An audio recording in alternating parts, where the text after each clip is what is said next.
इफ्रा जान ने लोकसभा के हैरान कुन नताइज और उमर अब्दुल्ला की हार पर रद्द-ए-अमल जाहिर किया। इफ्रा जान ने एग्जिट पोल पर सवाल उठाया। उन्होंने कहा कि अपोजिशन को लेवल प्लेइंग फील्ड नहीं दी गई। इफ्रा ने कहा कि वो सिर्फ बीजेपी से नहीं लड़ रहे थे बल्कि वजीर आजम मोदी, मीडिया, जांच एजेंसियों और व्हाट्सएप जाली इंडस्ट्री से भी लड़ रहे थे। इफ्रा ने कहा कि अमित शाह ने उधमपुर में कहा कि सिर्फ उमर अब्दुल्ला को हारना चाहिए। इफ्रा ने कहा कि इंजीनियर रशीद की जीत नेशनल कॉन्फ्रेंस के खिलाफ नहीं थी। लोगों ने तिहाड़ के खिलाफ वोट दिया जहां इंजीनियर रशीद पिछले 5 सालों से हैं।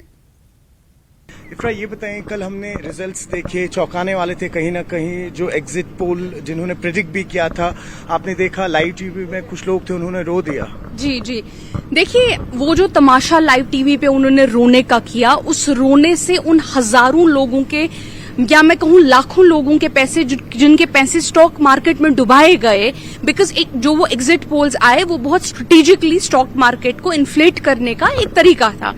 उन लोगों के पैसे उस रोने से, उस नाटक से वापस नहीं आएंगे। इससे लेकिन सवाल ये होता है कि क्रेडिबिलिटी क्या है, क्रेडिबिलिटी उन लोगों की क्या है और ये झूठ क्यों फैलाया गया। इसको मद्देनजर साइड पे रखते हैं।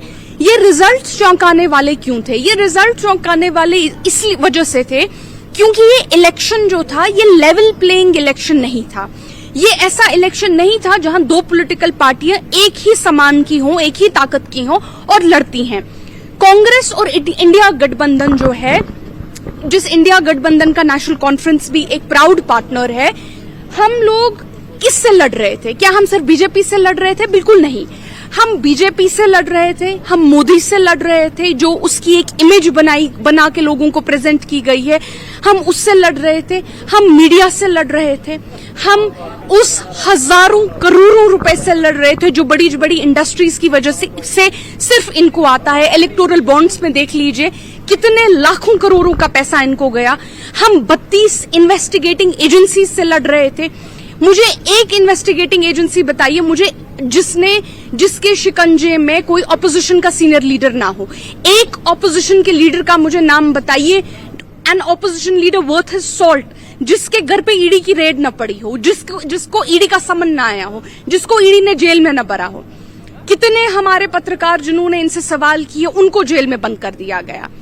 ये वजह थी कि क्यों ये एक विक्ट्री हमारे लिए है। क्यों आप कहेंगे कि नहीं, आपका तो मेजॉरिटी सीट्स नहीं आए, despite all of that this is a victory, and despite all of that BJP जो है वो सिर्फ 240 सीटों पे रह गई।